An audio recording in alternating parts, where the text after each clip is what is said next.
आपल्याला इंजेक्शन तुम्हाला माहिती आहेत बरेच वेळेला ती पावडर फॉर्ममध्ये येतात। आता ही पावडर फॉर्ममध्ये ती नंतर डायल्यूट केली जातात, तर सिस्टर्स त्या वायल फोडतात आणि त्या वायलमध्ये जे नॉर्मल सलाईन आहे ते टाकतात, त्या पावडरचं डायल्यूशन करतात आणि मग ती तुम्हाला शिरेवाटे दिली जातात।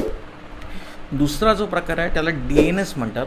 हे नॉर्मल सलाईन आहे, त्याच्यामध्ये डेक्स्ट्रोज म्हणजे शुगर ॲड करतात। नॉर्मल सलाईन जे असतं ते 0.9% असतंच, त्याच्यामध्ये 5 ग्रॅम डेक्स्ट्रोज ही ॲड केली जाते आणि 500 ml एक बॉटल तयार होते। समजा ॲक्सिडेंटल असेल आणि त्याच्यामध्ये आपल्याला माहीत नसेल की शुगर कमी आहे का ब्लड प्रेशर कमी आहे, या सगळ्यामध्ये ते दिलं जातं।